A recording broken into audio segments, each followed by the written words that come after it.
Let me know in the comments what you think the best chainsaw revelation is that's ever happened. Precision adjustment tool. We have been gifted a box of parts. Yes, it is a chainsaw in a bucket, but it's not just any chainsaw. This is a Teles Smith Limited chainsaw.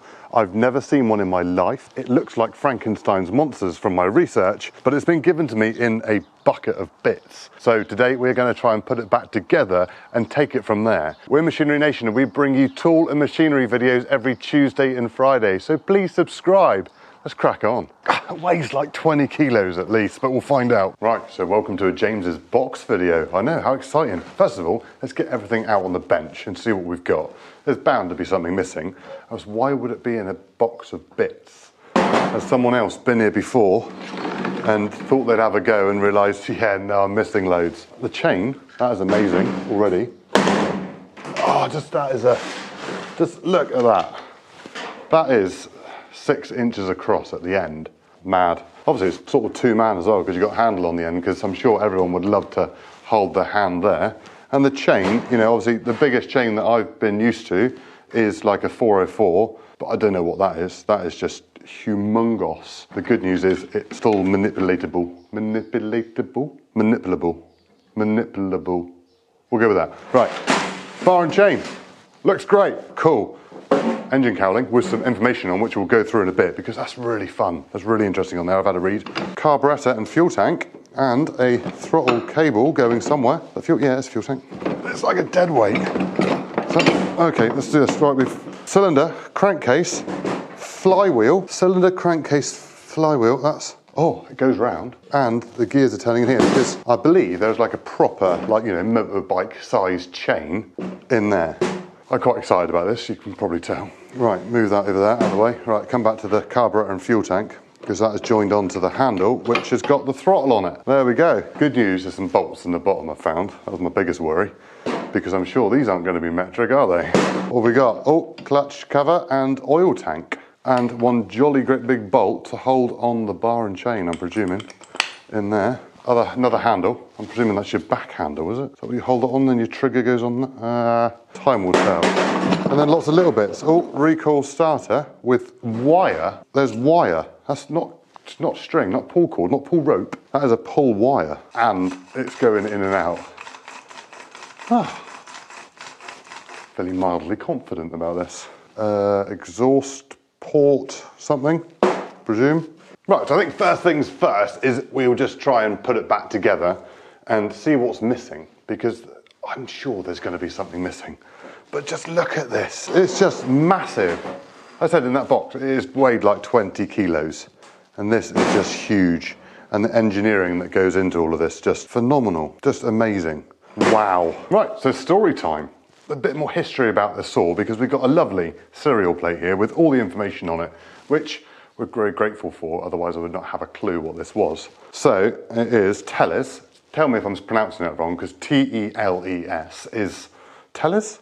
Teles? Anyway, Teles Smith, I'm quite comfortable with Smith. Teles Smith Limited, 8 South Wharf, Paddington, London, W12.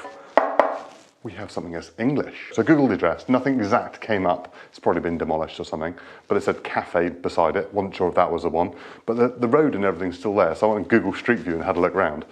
There's no chainsaw making factory there anymore, or if that's what it was, or whether these are brought in under license from someone else. I don't know. If you know, let me know in the comments if you know more history about the saw, because Google is not helping me very much. There's a few people who've restored a couple, which, like I said, they look like Frankenstein's monster. They are quite an ugly saw, but still just cool, really cool. So anyway, we've got, yeah, manufactured under patent. So there's a patent for the design of this. Not sure it took it off in modern days. Got serial numbers, engine number, because I believe that that is a Villiers engine. Again, please let me know if I'm barking up the wrong tree here. From my limited information, I can only apologise. And then underneath it says important. Filled tank with mixture of 1 part Castrol XL oil, SAE 30, to 20 parts petrol. Do not flood carburettor while engine is warm. Well, we can only hope that we can make the engine warm, can't we? That's all the details I've got on this saw. Let's try and put it back together. So I think we're going to start with mounting the carburettor, which is probably where I put half of the stuff on, and then have to take it all back off again. We've got lots of different size studs here. I'm sure there's a reason. I'm sure the designers back there ran it through a computer program to tell them exactly what size threads and length it needed to be. Someone else has come and done a cut and shut. I'm already working this out. That clicks, right, that moves around. Yes, because if you're using the saw sideways, you need to be able to turn the carburettor. Because it's a bowl type carburettor in the bottom, then the fuel, like a 4-stroke engine, the fuel needs to run into the bowl fills up and it's got to float inside the bowl of the carburettor. So if you're using the chainsaw vertical, use it like that. If you're using it horizontally, you can twist the tank round like that, because then you can use the saw on its side. So you can do a cross cut. No, cross cut's that way. Horizontal cut. That's very tight. All right, so we'll move that around there, like so, and then try and put that on there. And get, yes, look at this. Well, they put me nuts. Always losing me nuts, aren't I, eh? I see why that was longer now. Because it's because it's longer. We're gonna make it look like a chainsaw. Well, what they thought chainsaws looked like back then. This is amazing. I might see if I can find a. I feel the old imperial spanners are coming out, I'm afraid. Right, well, it's not a common imperial size. I thought it was going to be 7/16. No, so all right, try 1/2 inch. No, not that either. So something in between that. I'm not great at my imperial sizes. Like, you know, my school days were all metric, which I sort of still use both. So some of my measurements are like 3 inches, 7 mil. So 12 mil socket will be my friend for a minute or 3. It's not exactly right, I know, but it's doing the job. I'd love to know if any of you have used one of these at any point in your lives, or had the pleasure to see one in real life, because it is a work of art. 12 mil Weira, there we go. Ah, yes, good old Weira, or Vera, as you know. We found that out when we done the video on these spanners, because we checked out a load of different ratchet spanners in the video. See which ones were best. And you guys voted for me to choose the Weira, the most expensive ones. Yeah, thanks. That's right, they're blooming good spanners. There's your saw, you're back here holding it. Ba -ba -ba -ba -ba -ba -ba -ba. You want to use the saw on its side, so then you can go like that and turn that over, so you can then use your saw that way. Pretty neat. It's even got the original fuel cap, which if you've ever been to a farm auction, you'll see all the old, like proper old petrol cans and things that you get. All the caps have been taken off and put in the office, because you get the little people who are a little bit light-fingered and go, ooh, I know that cap's worth a little bit of money. Hang on, how clean is that fuel tank? Mate, that is bob on, that. Got the air filter there, and that's the choke, I'm presuming, because you just push that slide, yeah, look, you just push that slide across. There, look. So you have that, and then just push that slide across there. Obviously just chokes the carburettor. It is a Villiers engine. Ah, my research is paying off now. Villiers. It says Villiers on the air filter. I was like, no, don't use a wire brush on it, it's brass. Well, wash in petrol, clean frequently, then dip in oil. Ooh, bit of lubrication. Nice, eh? Right, just stick that back on there for now. We don't need to worry about the rest. Let's just check the throttle out. Surely doesn't work. We've been a bit lucky here again. That feels right to me. But then you've got this bit, which goes into this bit. I'm right in saying I think you've got to push that in to start it. So you like hold that in to lock the starter in place. Look in the top of the piston. So we could look at the exhaust port and stuff, couldn't we really? See if there's any scoring. There's some scoring, guys. There's some scoring. Yeah, a lot of scoring. Yeah, there's quite a lot of scoring in there. I've even see that scoring without my glasses on, so you know how bad that is. Never mind, let's get it all back together, see where we are. Did you know that over 50% of small engine repairs are fuel related? So if you're having fuel issues, then you need Aspen Fuel. So what is Aspen Fuel? It is an alkylate fuel, one of the cleanest petroleum products that can be produced. It is designed to be used with garden machinery, chainsaws, construction equipment, outboard motors, and any other small engine equipment. So why should you use it? It lasts for years, so your engine will always start. It does not contain any ethanol. It contains less harmful chemicals. Prolonged life of your machines. Less frequent repair bills. Available as 4-stroke and pre-mixed 2-stroke. And over 500 stockists nationwide. Thank you to Aspen for being the sponsor of this video. I wonder how much compression that's got if I just put my thumb over the top of the... Oh no, just pulling my thumb in. Yeah. Who knows? What are we going to put on there? Oh yeah, where were we? We were on this bit. We were on this bit here. Right, let's work this out. No, because that goes on the outside of there, doesn't it? So that goes on first, and then that goes onto there. That bit goes onto there. But what grabs that then? With that, then obviously touches that. Haha, I found another bit in the box. Still don't know what that bit does. Don't know. Because that bit, like I said, when you start it, you've got to hold that button in and then it goes into this piece here. You hold that button in there, that pushes out these little dogs, and then that grips onto this one, which looks like a hole saw, goes onto there like so. So we've got it's probably the most important nut or part that could have gone missing. Left-handed thread, I reckon. No, right-handed thread. So that screws into there. Great news, James. No, that bit's got to go in there, isn't it? Ah, so that bit goes in there, and then that bit goes in on top. Look at this. Hey, we're winning. That bit goes into God, this is really sharp. Right, I got a spanner down here big enough for that.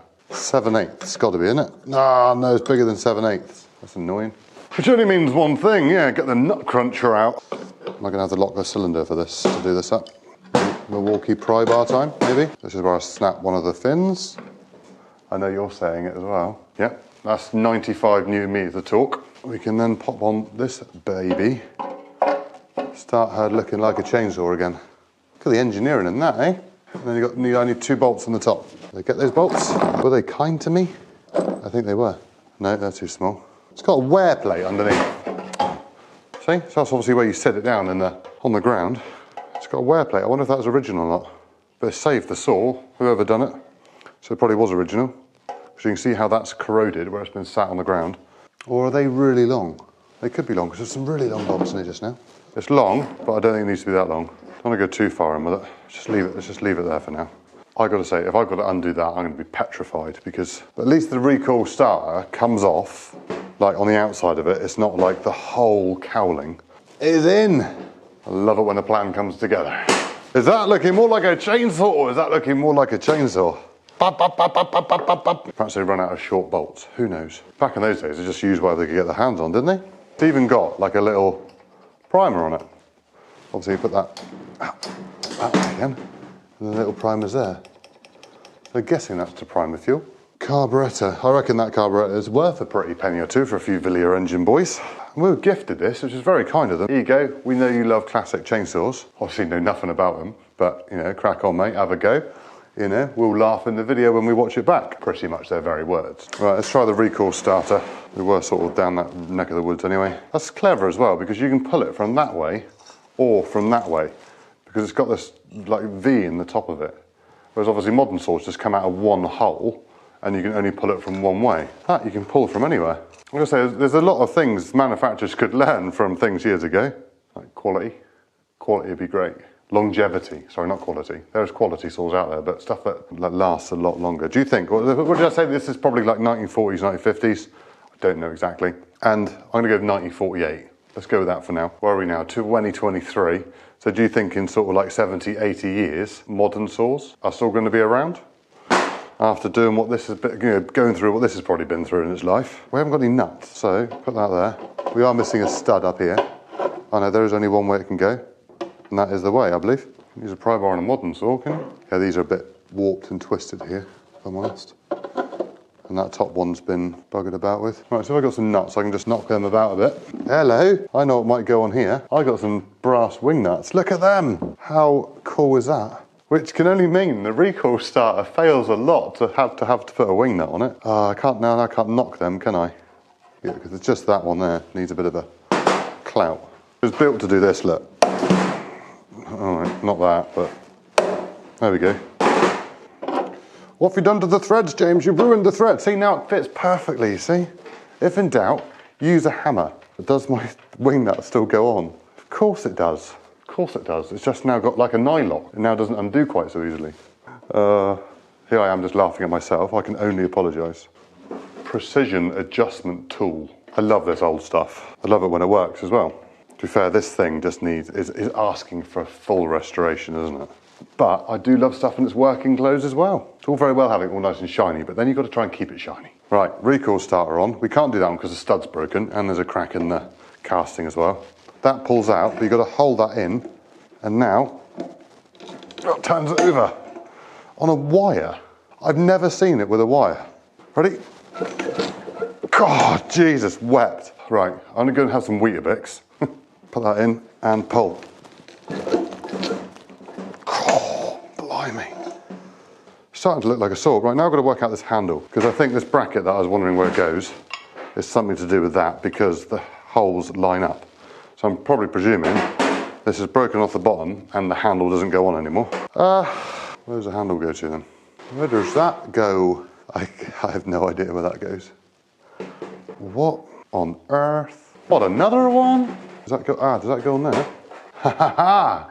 We might have worked out why they've got long bolts. And this is why, if you play with a chainsaw at home, you don't know what you're doing, and you take it into a dealer for them to fix, in a basket full of bits, and they've never perhaps worked on that particular saw before, they've got to work out how it goes back together first, and then your bill's more. So all I'll say is, try and put it back together the best you possibly can before taking it in, because they will charge you more, because it takes them longer. Not because they're, taking the Michael. Promise you, I speak from experience. People are going, oh, you only had to put a spark plug in it. Yes, but we had to rebuild your saw first, sir, because you decided to take it right down to the bare bones.